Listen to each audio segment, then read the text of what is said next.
Welcome back, investor, to another episode of Passive Income Adventures. We talk each week to somebody who's either living the dream or helping others live the dream. So people that you can invest with or people who are investing for passive income. So we've been spending the last 7 years working on our real estate portfolio so that we could retire early. My husband was 48 when I retired him. I was 46. And then we spent the last 3.5 years traveling full time and just living life to the fullest adventure. But then I found myself as a a startup founder again, where I had kind of said that, like, I'm not the operations person. I don't love bringing a business into that sustainability phase. I like bringing it up to that point, and then I like to step back. And so, I've got a reluctant founder with me today, but I wouldn't call him a reluctant founder. He's like a 5 times successful founder with successful exits to Google and Facebook, and found himself with that point of life that we all want to get to where your base income's kind of taken care of, your career and professional goals may be met, but then you discover this passion and really want to dig into that. So we have Andy Elwood on us today to tell us about his story, his journey through startup world, working with investors, and then creating his own lifestyle, and then what he's working on next. So coming up, welcome to the show, Andy. Hey, thanks so much for having me.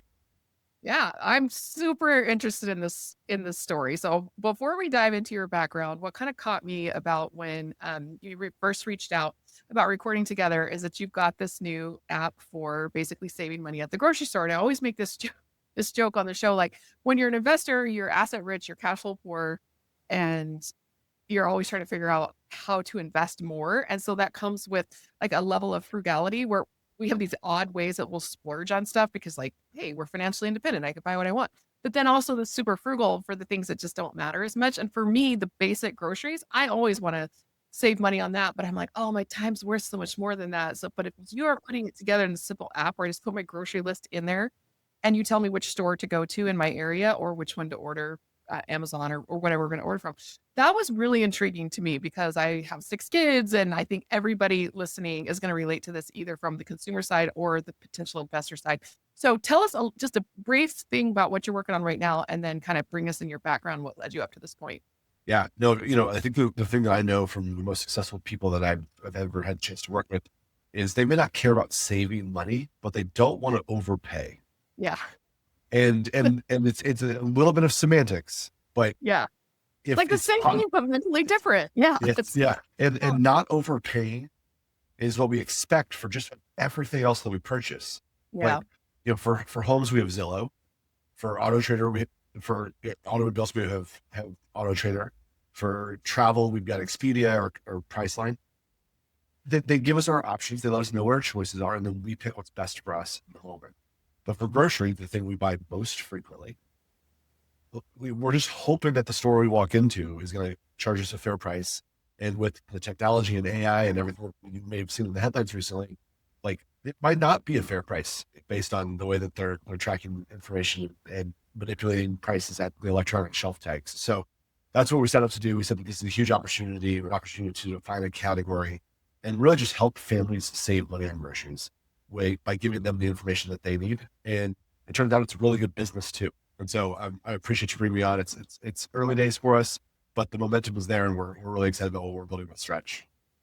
Okay, so I have invested in a few ventures in my time, right? And I'm always impressed with the founders, how they think they can do these things, right? Because they usually have just a background where they actually have created something from nothing before, have been able to get investors on board, deliver or in an exit or a sustainable business. And so tell me about your history coming up to the Andy Elwood of Stretch for More today. Like, where did you start? Because every expert started out as a beginner at one point. So what did that look like? Yeah. Yeah. So for me, I grew up as the oldest of 4 kids. And at a certain point, I realized that the $1 allowance that my parents were giving me was just not enough. And so, it started, lemonade stand first when I was, a young kid, but then figure out that mowing lawns was, a really great way to make a little bit extra money. And in Texas, the grass starts growing in February and doesn't Okay. stop growing until November. And so, good growing season. So I built up reliable lawn care. That's what I called it when I was 12 and started making money at 12. That was like the kid who had a little bit of extra cash. Paid cash for my truck on my 16th birthday and almost didn't go to college because I was making $30,000 a summer in the late 90s. And I was like, that's Mhm. what people make when they get out Sounds of a lot. college. Right. Yeah. And the reason I was able to do that is I was homeschooled, and my mom used my lawnmower business as my entrepreneurship course. And Yes. so she let me do, mow lawns in the morning before it got too hot in Texas. And then I would come home in the afternoon and do all my schoolwork. And so I'm grateful that did end up going to university, studied finance at Texas A&M, and figured out that I was pretty good at gathering people together for a cause, getting people to attend events, join organizations, leadership programs. And I said, I really want to make sure that I get a good internship, so that I can kind of know what I'm going to do post university. And one of the top 10 internships of the year that year was Northwestern Mutual Financial Network. And I was like, what does that mean? They're like, you're going to be selling things, financial service products. And I was like, great, what does that mean? Turns out it means you're going to sell life insurance. But I got in and did a pretty good job, and started my sophomore year. And by the time I graduated from college, I already had 80 clients, and so I kind of like walked into an open business and became rookie of the year my first year out of college. I sold more life insurance than the other 23-year-old in America for Northwestern Mutual, and they taught me just the principles and the skills of sales that later on have paid off handsomely in the principles and the skills of being a founder, an entrepreneur, a fundraiser, and leading teams through acquisitions. And so, life insurance, Zig Ziglar said, if you can sell life insurance, you can sell anything, because everything is easier to sell than something that begins the conversation with, have you thought about your death recently? And so that turned out to be a good stepping stone for me. And I was very fortunate that I got recruited to go sell private jets for Warren Buffett as my second job after selling life insurance. Yeah. The opportunity popped up in Dallas, where I was living at the time, and I was a youngest sales guy on the private jet team. And I talked to celebrities, billionaires, and athletes just about every day about their travel needs. And that's really where I learned that people don't want to save money, but they don't want to overpay, right? Mm-hmm. Incredibly rich people, founders of big companies that you've heard of, players for teams that you follow, celebrities that you go to see on tour. They got down to the nickels and dimes of their next private jet flight, and they just understand what their options were and then make the right choice. They were sending me hundreds of thousands of dollars at a time, but they knew every single penny that left their account. They knew what it was for, why I was there. And so that, was a crash course for me, because that's not how I grew up, but it's a crash course for me to just see successful people and the way that they manage their money and the expectations that they set. And it was actually those clients who convinced me to quit being the sales guy and go take some personal risk and join my first startup in my late 20s. And so that was kind of what got me, that was kind of the path that got me to the startup world. Well, I feel like there could be an entire episode on how rich people track their money, because I think most of us want to save money because it's an excuse to not be diligent on the tracking end of things, of budgeting, and just being aware of what's going on. We're like, oh, the less I spend, the less I have to track over here. And it's almost like completely flipped. They spend a lot of money, but they're very aware. But I'm not going to get tempted to go down that rabbit hole. But that is a fascinating topic. Maybe we'll have you back to talk about that on a future episode. But tell me about that first startup that you got started with and how that led to the next one and the next one. Yeah. So my clients said, if you're going to, you're an ambitious 20 something, you should take some personal risks. They're like, you'll never get to the back of the plane if you're the sales guy. Yeah. So I was like, well, I don't know if I'm trying to get to the back of the plane, but you're right. Like, I've got a lot of energy. I've got a lot of ambition. Like, what can I put it towards that's more than a biweekly paycheck? The two most addictive drugs in America are opioids and a biweekly paycheck. And I think that that's something that, that I'm grateful that I learned at an early age. And so I moved to New York City and joined a startup. And it was early days of the App Store. App Store had just come out, smartphones had just come out. And so I started building apps. And so the first one, we built a location-based social network called Walla. And we were very fortunate to have Sean Parker of Napster and Facebook fame on our board. And he ended up helping us sell that to Facebook pre-IPO. So it was a pretty amazing experience to watch that. I was vice president of partnerships. And so learned a lot from the two founders and that through that acquisition. Ended up not joining Facebook because I got a different offer, which was to lead partnerships globally for a small Israeli startup called Waze, the traffic and navigation app. Heard They about what? they were just starting to expand internationally, and so I opened the New York office for them, and then was a part of the sales and partnership team through to our acquisition by Google. When I joined, we went from about 3 million users to 60 million users during the time that I was there, and sold to Google for $1 billion. And that was good, really good for our investors. It was okay for the team. But I said, like, I've learned a lot by like being on the partnership, the sales side of things.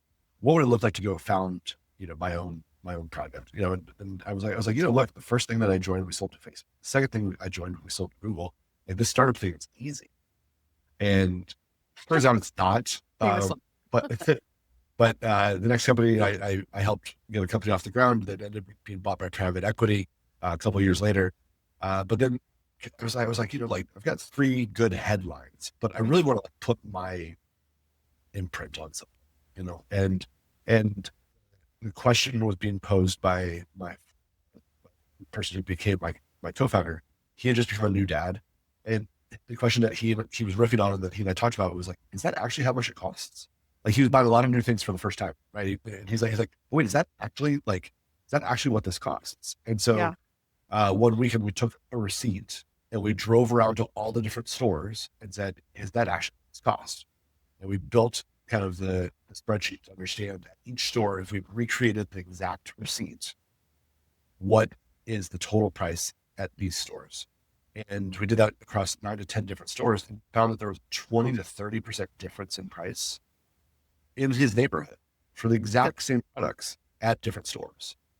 And then compare that to what Amazon was charging, it was a 40% difference in price.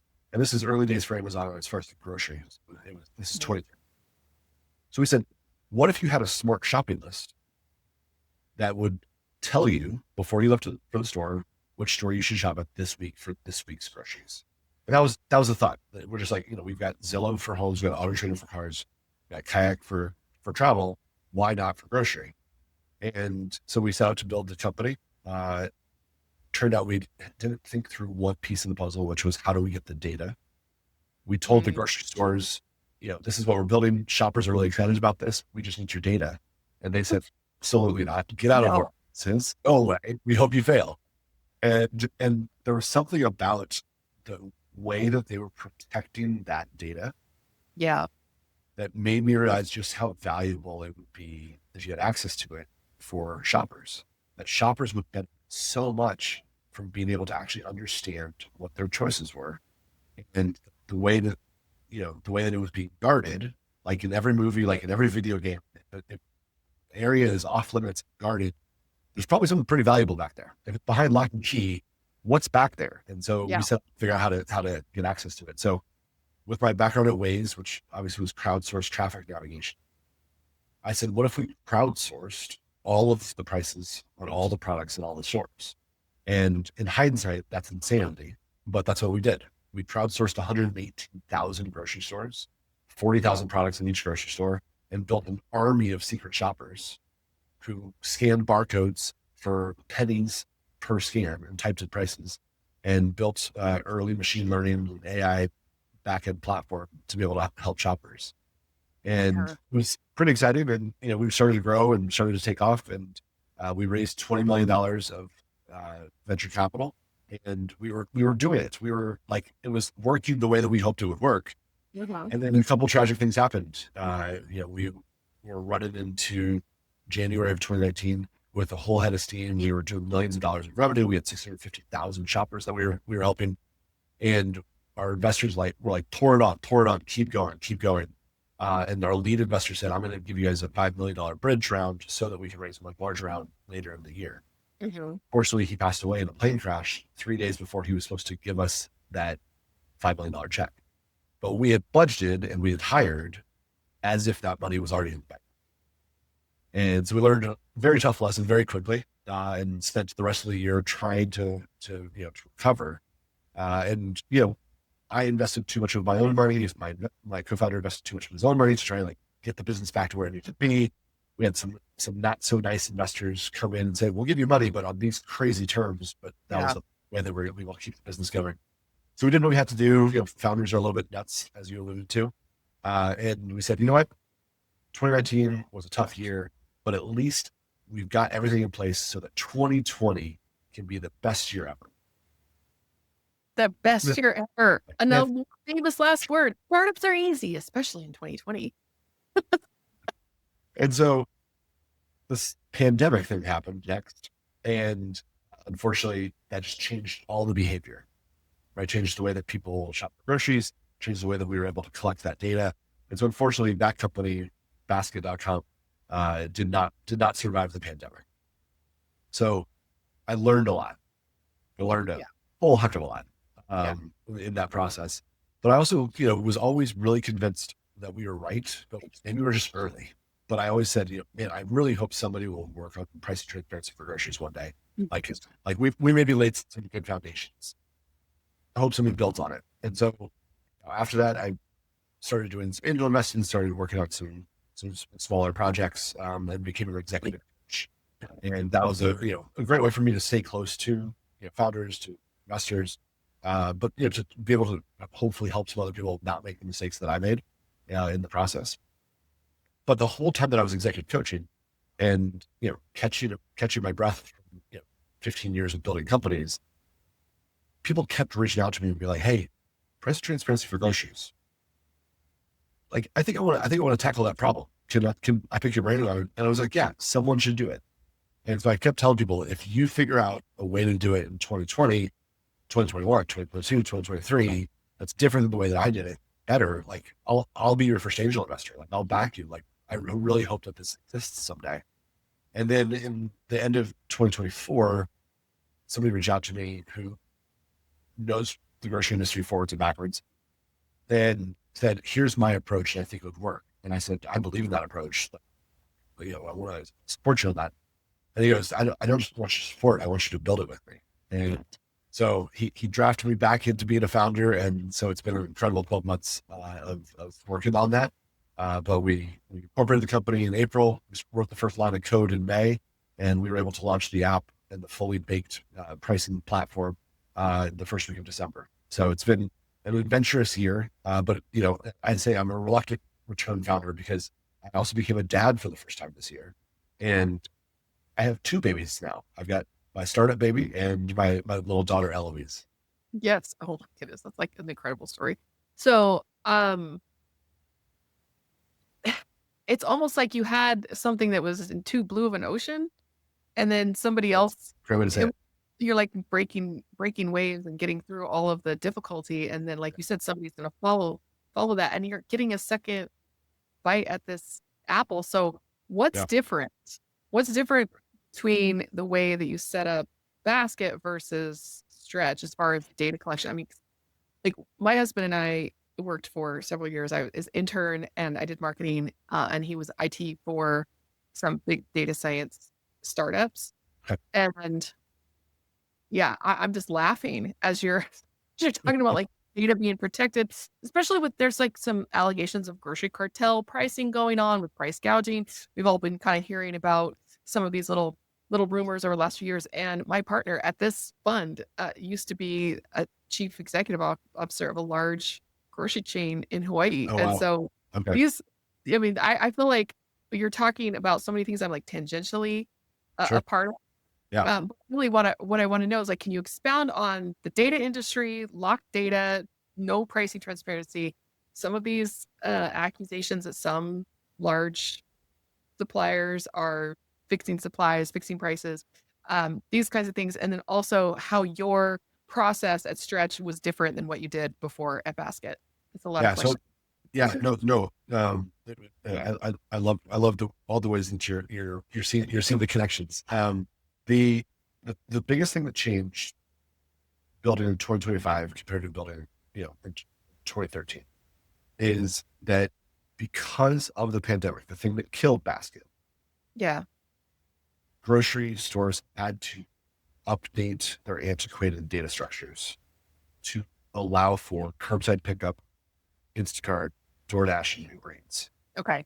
And so for the pandemic, most grocery stores had different prices. There was an online price and there was the in-store price.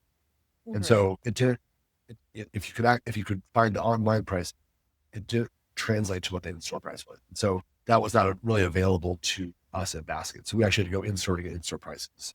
Okay. But now, because of curbside pickup and the delivery companies, all of the data is structured in a way that is easier to understand at a zip code level. And so if previously cornflakes were $6.99 on Walmart.com and they were $4.39 in the store, it's $4.39 on Walmart.com and it's $4.39 in the store. Okay. And then So so that structuring of the data, just having the integrity of online and offline being the same was the first piece.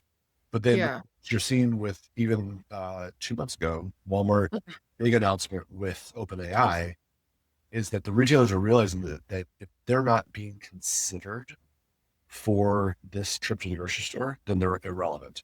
And so they're starting to put their prices out in other places in ways that they previously didn't. But it's Okay. still a little bit of the wild, wild west and still a lot of entrenched inefficiencies in that. And not every store is able to do that.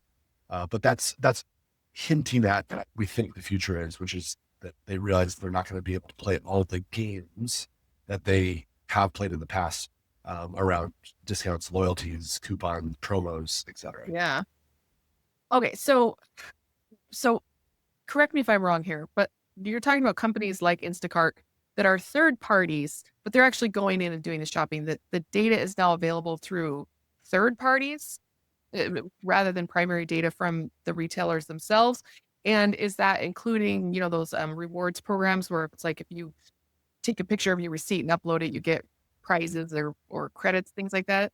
Yeah. Well, so what I'm saying is that all of the retailers had to figure out how to structure their data so that third parties could access it. Okay. And just in the structure of their data, they exposed it in different ways that made it more available for what we're building now with Stretch Wow. to be Okay. able to access it. And so it's and what's been amazing is after we've only had the app in the App Store for a little while, but the thousands of shoppers that have already found it, it's, I mean, the feedback has been amazing. Like we're so grateful, for so many people, that have.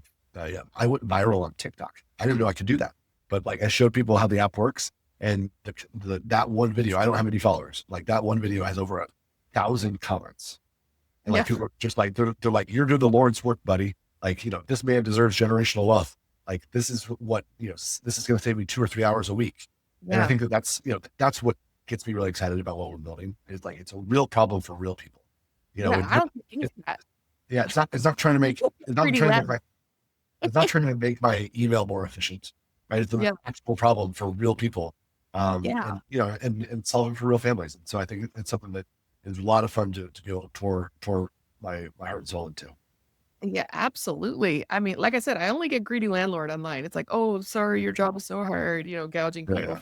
Yeah, There's just a lot of misunderstanding about landlording specifically in our economy, but everybody gets groceries. And I talk about this all the time when people are, whether they're financially independent or like my kids who are just barely starting out, it's like your housing, your food, and your transportation. Even Dave Ramsey talks about this. Like what are yeah, your biggest expenses? If you got housing, food, transportation, he puts sometimes clothing in there so you can sure, dress for work. Those yeah, are your big ones. And Ramit said he talks about this a lot too. He's like, your $8 Starbucks is not derailing your financial freedom. It's your housing, transportation, and your food. Those are the most expensive things. And if you can't get those under control from a standpoint of enabling all these little luxuries that make life worth living, it's like we're wasting money on the big stuff and then destroying our quality of life by pinching on the small stuff. This is like, I have 6 kids, like, and they're homeschooled. So there's no going to school lunch or any of that. Like they yep, they are eating on my dime 24/7. And even sometimes my young adult kids now, like this is mind blowing to me. I feel like even for a while, like when we first discovered, and I am embarrassed to say like how recently we discovered this is when we go to a grocery store, we would avoid the more expensive grocery store and always in favor of the cheaper one. And so we're living in this very small town, doing a real estate project. And we discovered that the grocery store right next to us that we would have to go to for the quick one. I was like, wait, there's a sales sheet here. I was so embarrassed. I'm like, how am I 40 something years old before I discovered It's like, just shop the sales at this store and then go to the cheaper store to buy the more staples and things like that that are not on sale at the store. So I'd always check there for shop sales, and then I would go to the second one because I am not going to clip coupons. Like, that is so time consuming, and it's like, time is money, and I'm not trying to, we're not living in poverty. Then I would be like that needing to save money. So I found that, like, I don't have a good tool, but I'm like, I'll compare flights. Oh, Andy, this is like this is like huge for everybody listening. We all have to eat. And even Yeah. if we eat not a lot, we all have to buy groceries. So walk me through where you are right now with Stretch for More. Yeah. What kinds of users are you looking for? It kind of applies to everybody. And Yeah. then what kind of investors are you looking for? Yeah. So when we think about who's using Stretch, people are using it for different reasons. And, there's kind of a spectrum, right? There's some people who have more time than they have money. Mm-hmm. And so they're willing to go to multiple stores. They're willing to put in the effort to research and all those. And so for them, we're saving them a lot of time so they can continue to save money. Yeah. Right. And then on the other side, we got people who have more money than they have time. And they're also having to do a lot of research to figure out, like, what does it even cost? This summer we did a survey of 1,000 shoppers across 47 states. And in talking to all these shoppers, we heard, everybody's got their own little hat, how they feel proud about themselves for saving, on groceries. But the really interesting part, and this was maybe the most shocking piece of the research that we did, was when we asked them what's changed the most in the past 6 months. And so this was August. So kind of like, so far this year, what's changed the most? Trading down or going away from the store that they were previously loyal to save money was happening across all income spectrums, not just lower income. In fact, the lower income and lower middle income families that we spoke to, they changed less of their behaviors than the upper middle class and upper class families. Okay. And it's because for the first time ever, groceries are affecting 84% of Americans. 84% of Americans are worrying about the cost of food. Yeah. So for the first time ever, upper middle class and upper class families are having to get creative about how do they feed their families this year. Yep. And so that revelation, this was early on in what we were building, was just such a huge, moment for us. But I think that, the saving money and saving time are not mutually exclusive. It's not, that's for one person or that's for the other person. Because when you think about it, having 6 kids, you know this better than anyone. Different days of the week and different times of day, you have different priorities. Yeah. Right. If all the kids are at, an event and you've got 3 hours to yourself, you'll drive a little bit further to save more money. But if you've got, kids in the backseat of the car and you just have to put something on the table for dinner tonight, you don't care about how much it costs. You just need to know that it's in stock and that you're not wasting time driving to a store for something that they don't have. Yeah. And so being able to allow the shopper to toggle between what their priority is really the thing that we're most proud of. Yeah. Oh, okay. Yeah. I mean, because I stopped shopping multiple stores, not just because of the time, because I actually ended up spending more money when I went to multiple stores. Yeah. And just at Costco, I mean, they are the king of the impulse buy. And the reason why it's kind of stocked inconsistently is because you got to go check, is that back yet? And then you buy something when you're there. So I stopped doing that because I just felt like I was overspending when I did that. But I wonder, like, for me, like an app, when I was doing like when I discovered curbside pickup, man, I had like 6 little kids at home and my husband worked in downtown Austin, and then he would drive by like 14 HBs on his way home. Right. And so I would get the one that was on the right exit where you could go in on I-35 home with groceries. I didn't go to a grocery store for years. Right. But I was very loyal to that HB because they were doing that curbside pickup. And so there are considerations other than price that I was going to. And then they built a Walmart Supercenter near us and my kids were older and I started going to the grocery store again. So, I mean, on my evolution of groceries has been kind of interesting how this whole thing is working. I wonder, like, this is going to change my life again, where I just get an app and I can do curbside pickup at all of them. We've got our local Kroger, Smith's, got Walmart, we've got Costco, we've got a local store, Harmon's and Yeah. Peterson. We have a lot of options here. And Yeah. I am not messing around with that. I feel like now that my time is more valuable because I could really be making a lot of money by let's go Yeah. flip a house or buy an apartment building or Sure. something like that. But I still have to think about this. I mean, my kids have their own grocery budget. And I think I can't remember. She's 13 now. So she's probably 10 when she came to me. And she says, Mom, why are groceries so expensive now? And I'm like, somebody's gonna get an inflation homeschool lesson right now. So I sat down next to her and I have this on video. Like I put it on as a little TikToky short Okay. social thing where she was like, I went to the store and I could buy this for $50 and now I can only buy this for $50. And what's going on? And when a 10-year-old is noticing that her money's not going as far, it's a problem. This is incredible. So where are you going next with Stretch? What type of capital are you looking for right now? Are you doing angel seed round? Are you Yeah. looking to do series Yeah. raising? Like, Yeah. oh, Yeah. Yeah. We raised $1.5 million to kick things off, mhm. to to get this thing launched, and then we'll go out for a seed round. Will probably be led by some exciting venture capitalists that have been watching what we're doing and say, building for everyone is a really good thing to be doing right Really, now. really, everyone.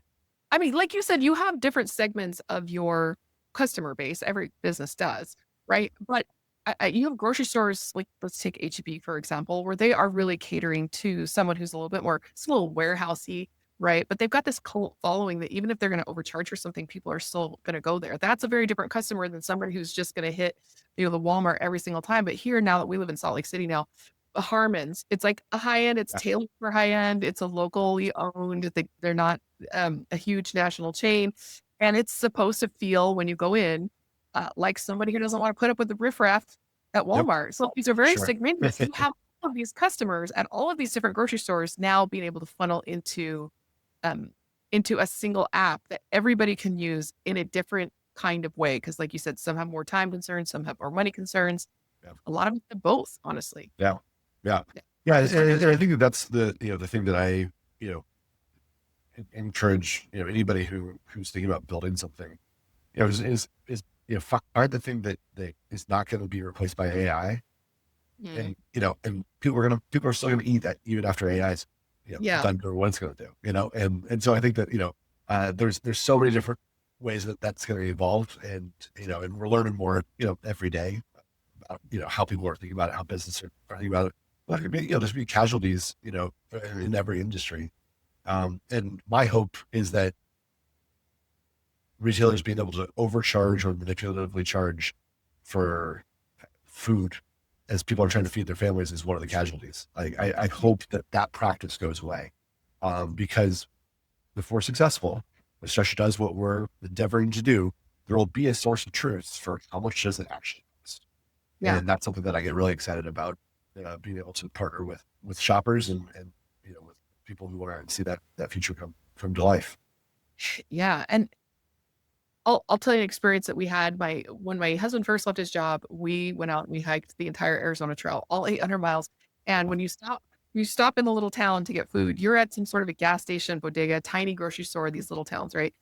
And the only thing that they had available were like name brand stuff. I don't buy name brand stuff. I was Great Value Food Club stuff, but we're buying all this name brand stuff for this couple of months. And like a can of green beans or something. And I'm like, this is way better. Like this name brand, like they're getting A grade vegetables rather than B grade. And they're like, oh no, they're all labeled by the same company, but we're getting a lower quality produce. We're having a cheaper processing techniques. And so I'm like, this actually does taste better. So we noticed that we were enjoying eating healthier foods when we were buying some of the higher quality stuff because there was no food club in a gas station, right? Right, for sure. And so when we got home, I felt like, okay, now I'm spending more money on groceries because this stuff actually, not all of it, but we knew what was better and what wasn't better because we got to try it out firsthand. And then what we ended up doing is we noticed that like ended up spending less money on groceries because the healthy stuff that we were spending more on was so much more satisfying and we were enjoying eating. It's like now a can of green beans is like, this is really good. It's like, oh, why are you making me eat this? Right. Right. And so we want to start where to spend our money so that we're actually eating less because we're eating more protein, higher fiber, these Right. kinds of nutrient dense foods suddenly became filling us up. And so this is like another grocery evolution we had, that like sometimes the brand really does matter. So I was willing to then go into a higher end store and Yeah. have that customer experience, that customer Sure. service experience with more premium brands because Yep. of what we covered overall. We're going Yeah. to Yeah. spend the same or less and be healthier on top of it. So this is just allows so many different people to just get in to meet you where they are Yeah. and where they're going in their own food journey. 'Cause I don't mind paying more for a beautiful customer service store that's super clean, but I know that's why I'm going there. I don't like feeling like I'm getting taken advantage of or price gouged. That's the 100%. problem. That's the Absolutely. problem. So, oh goodness, so many factors. There's so much psychology around food and food shopping. You have a big chunk on your plate. So, tell me a Yeah. little bit about where this is going, your own founder journey. We always want to wrap up by asking you about your own passive income Yeah. adventures. You have a new baby. Congratulations. Like, Thank you. where are you seeing not only your professional life in the next 5 to 10 years, but also your personal finances, the way you spend your personal life and building your own source of base level foundational passive investment based income so that you can become more work optional? Because then you can either take time off to be with kids, or you could be like, hey, I have another baby growing that I need to give birth to that you're very passionate about. So talk to me about the next 10 years of your life. Yeah. So my definition of wealth is person who has the most options. Okay. And that definition comes from my time selling private jets. And that's what I learned from those families was that they didn't view flying private as a luxury. They viewed Okay. it as an option that allowed them to Okay. do more in their professional life, to do more in their personal life. That if their kids were in college, they could take plane, have dinner with their kids, and be back in time for work the next morning. Okay. Right? They Okay, could, so this is kind of like my buying more expensive groceries because they're healthier and we end up yeah, eating better and maybe spending the same or less. yeah, They're it's the opportunity cost that they're weighing. Is that kind of what you're talking about? yeah. And when you think about how many, so I'll give an example. NBA All Star Weekend, Hmm. is during the NBA season is the only 3 days that the players have off. Okay. And there was an NBA player who had been talking to me and thinking about, buying, but he's like, oh, I don't know if I want to spend the hundreds of thousands of dollars that I need.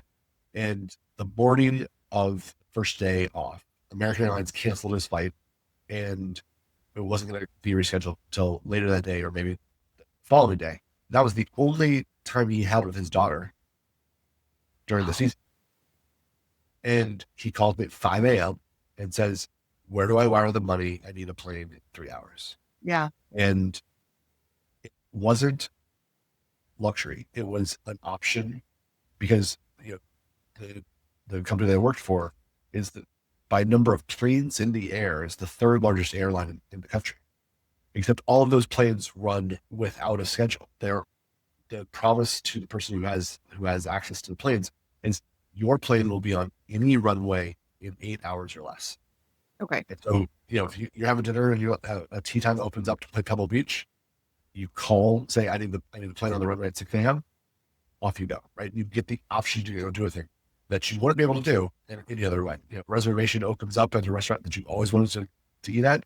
Go to New York City tonight. Cool. Great. Yeah. And that definition of wealth works for all your kids, right? If they're thinking about going to college, who has the most options as far as the number of schools that accepted them? They get to pick. That's wealth. Yeah. When you're leaving college, who has the most job offers that are available to them? That's wealth, having options. When you're at a job, you're for sure out of college, me selling life insurance, I found out that the wealth of it was that I had the option to then go sell private jets. And Okay. and so everything I do when I think about my income, when I think about my approach to life, is I'm gathering things that give me options. And Okay. so I say yes to things that give me more options, and I turn down things that restrict options. Yeah. That's okay. It's beautiful. And I'm thinking, um, wow, because one thing that wealthy people have taught me over the years is that there are things that are more important than money. And you just illustrated that money is one of the things that gets you access to those things that are more important than money. But when I didn't have wealth, I didn't know that those were different. And Yeah. what you're describing is kind of the intersection of where money is what enables us to enjoy things that are more important than Yep. money.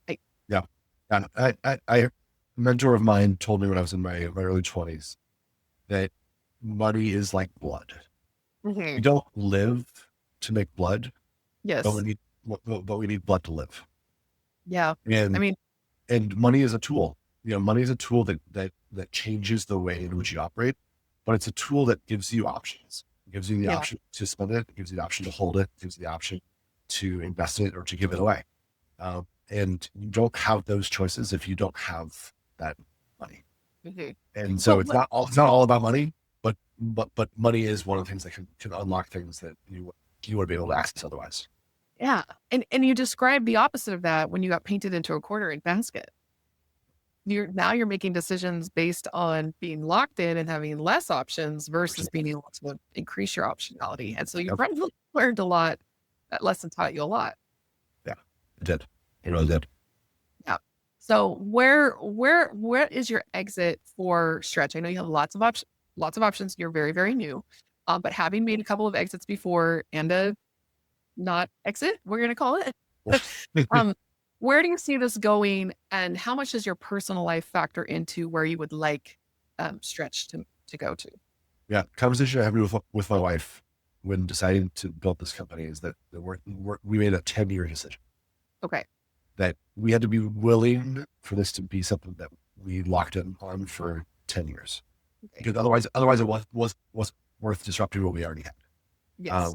Ten That years is a pretty good estimate for any business to start up. You need to be ready to dedicate good 10 years to it or just don't bother. that was a non-negotiable for me. I had a, you mentioned, coming up with other ideas. I had a lot of ideas that were 3-year ideas, 5-year Hmm. ideas.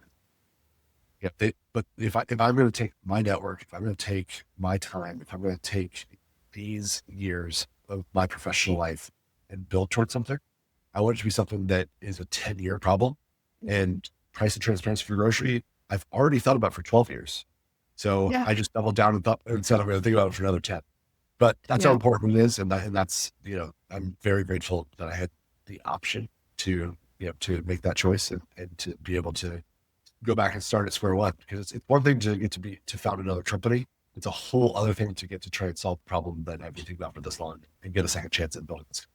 Yeah, that's I mean, the incredible part of the story is just how many different people it's going to affect over the next, not just 10 years when you're working on it, but really forever when you think about it. I mean, just, I was so excited to talk to you. I'm so appreciative that you came on the show, kind of introducing us to how AI can enhance our lives in a way that, like you said, we're all going to have to eat, but you're using AI and data to be able to enhance the way that we shop for groceries. It's incredible. So thank you so much for sharing your story. I hope that the listener out there was inspired to reach out to you, stretchformore.com, if you want to find out more about using the app or becoming um, some sort of an investor in whatever capacity you're looking for, having that conversation.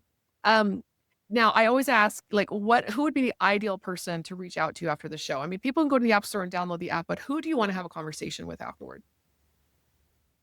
There are a lot of people who have made it to a certain point in their life where they've got some wins, they've got some options, and they're wanting to give back, but not give back just philanthropically. They Mhm. want to take their time, talents, and treasures and point it towards something that's bigger than them. And we're going to be building a team in New York City of really talented developers, designers, salespeople, marketers, growth hackers, because we want everybody to know about what we're building and the way it could impact the lives of the 100 million Americans who this is a real challenge for. And so if somebody's super interested in that, we've got our careers page up on stretchformore.com/careers. Uh, Super interested to chat with folks who are excited about that idea.